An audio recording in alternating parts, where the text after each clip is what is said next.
XRP already has a court record most crypto assets would love to have. Now, a new Senate draft may carry part of that advantage into federal law. But publication is not passage, and Washington can still rewrite the provisions that matter before this bill ever reaches a vote. So, the real XRP story this week is whether legal clarity can move beyond one courtroom and become part of the structure governing the entire digital asset market.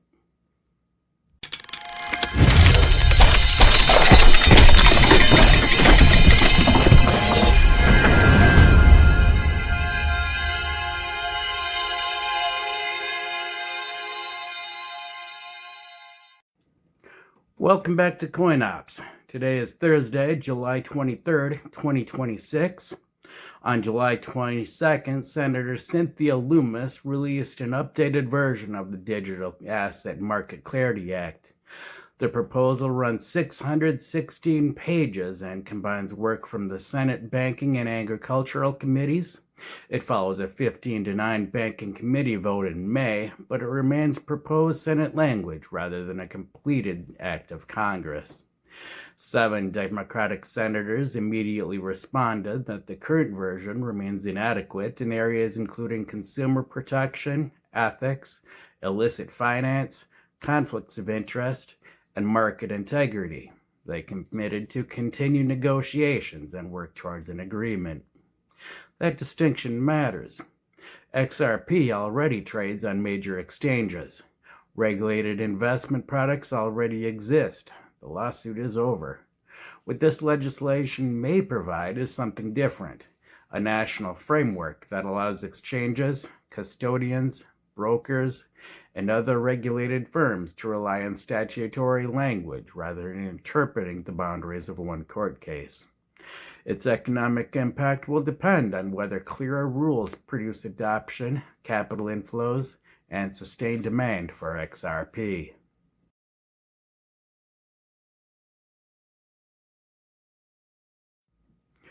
The House passed its version of the Clarity Act in July 2025 by a vote of 294 to 134. It was received by the Senate and referred to the Banking Committee that September. The new language released this week is structured as a substitute for that House bill, meaning the Senate is attempting to replace the existing text with its own framework. For XRP, the most important language appears in Section 10105. The first provision addresses court rulings issued before the legislation becomes law. When a federal court has entered a final judgment finding that a particularly digital asset transaction was not an offer or sale of a security, the asset transfers through that transaction would receive non-security treatment under the covered provisions. That language is directly relevant to the history of XRP. The court found that Ripple's direct institutional sales constituted unregistered sales of investment contracts. As programmatic exchange sales were evaluated differently, with the court concluding that evidence did not establish the required elements of an investment contract in those transactions. The SEC and Ripple dismissed their appeals in August 2025, leaving the final judgment in place. Ripple remains subject to a $125 million civil penalty and an injunction concerning future unregistered institutional sales. The second provision covers network tokens that were already the principal asset of a qualifying exchange-traded product on January 1st, 2026. Those tokens would receive statutory treatment outside ancillary asset and securities categories covered by the draft. XRP appears relevant to both sections. Its court proceedings produced a final judgment, and XRP-backed products were trading on registered national exchanges before the cutoff date. Whether XRP ultimately qualifies would still depend on the enacting definitions, final wording, agency implementation, and legal interpretation. And that's why the draft matters, but also why the celebration is premature. The ruling involving Ripple's institutional sales would remain intact. It may instead provide clear treatment for XRP in the transactions and markets where it already established a legal advantage.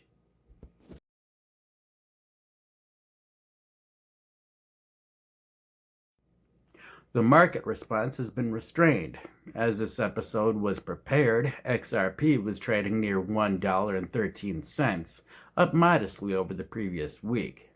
That restrained move suggests traders recognize the opportunity while assigning substantial weight to the political risk. That is reasonable. The probability attached to the legislation changes with every negotiation, amendment, committee decision, and procedural vote. That makes isolated price jumps and single-session fund flows poor confirmation signals. What we need is persistence, sustained spot demand, continued participation through regulated products, stronger trading volume, and price gains that remain after the political headline fades would indicate that capital is treating the legislation as more than temporary speculation. Current evidence still points to the cautious positioning rather than committed capital.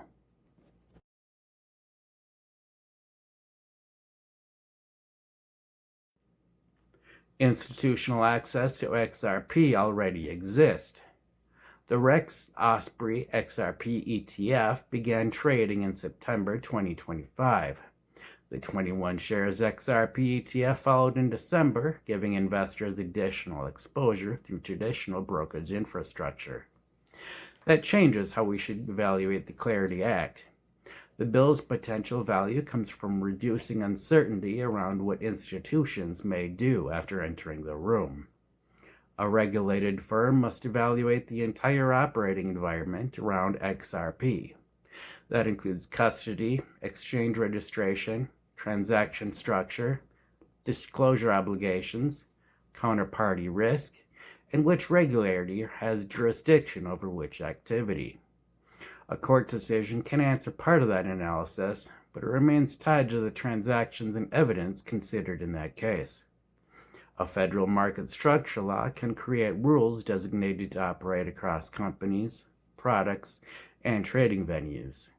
That could make XRP easier to support at scale, but there must be a behavioral response before we count it as an economic catalyst. New custody services, broader product distribution, institutional trading infrastructure, settlement activity, or direct integration with financial platforms would provide evidence that greater certainty is changing business decisions. Until that happens, the institutional case remains possible rather than proven.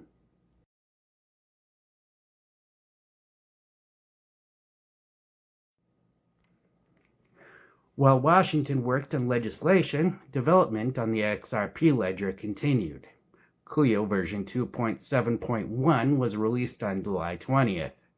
Clio is an XRP ledger API server designed to process HTTP and WebSocket requests while reducing the workload on core ledger servers.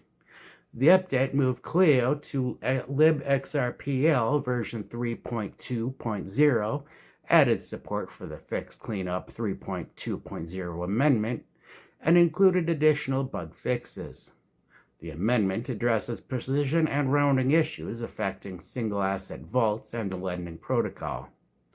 It also includes corrections involving the permission DEX, multi-purpose tokens, permission domains, and account deletion, which is useful work. Financial infrastructure must handle accounting, precision, permissions, and data reliability before institutions can depend on it. This work strengthens the ledger's operating foundations.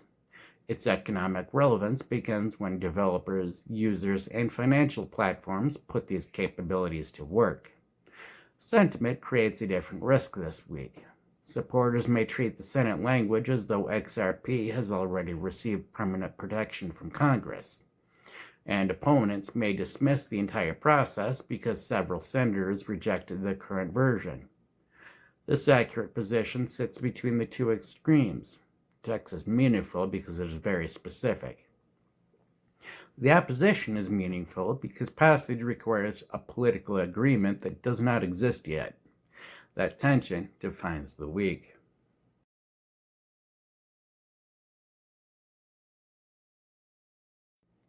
Now, the next confirmation will come from the legislative process itself. First, watch whether negotiators can answer the objections involving consumer protection, ethics, illicit finance, conflicts of interest, and market integrity while preserving support across the broader coalition. Second, watch 10105. The provisions covering final court judgments and qualifying exchange-traded products are especially relevant to XRP. Any narrowing, removal, or rewriting of these passages could materially change the impact of the bill. Third, watch for an actual path to a vote. The next real signal is Senate text capable of attracting enough support to move forward, and only after that should investors look for the institutional response. If clearer rules lead to expanded custody, new financial products, deeper liquidity, broader integrations, or measurable XRP ledger activity, then the political development will have begun producing economic consequences. If these actions never arrive, legal certainty may improve without creating significant new demand for XRP. The next task belongs to Washington. Preserve the relevant language, assemble the votes, and produce rules that regulated firms can use. What institutions do afterward will determine whether this becomes a structural catalyst for XRP or remains only a promising draft. This is why crypto investors need to separate legal status, market access, institutional behavior, network activity, and token demand. Each one measures a different layer of the market. Legal victories improve in asset standing. Adoption requires real behavior. New products expand access. Lasting inflows require sustained demand. Stronger networks increase capability. Token appreciation still depends on economics. In my book, Understanding Crypto, A Clear Guide for New Investors, I explain how to evaluate those layers without chasing every headline or confusing potential with confirmation. Now, the Kindle edition is available instantly, and the hardcover includes a worksheet designed to help you build your own system. I'll put a link in for you. And subscribe to CoinOps for full market breakdowns, institutional analysis, and the signals shaping crypto before they become consensus. Then tell me which signal matters most from here. A bipartisan Senate agreement, preservation of the XRP relevant positions, a successful vote, or institutions responding with measurable activity. Stay locked.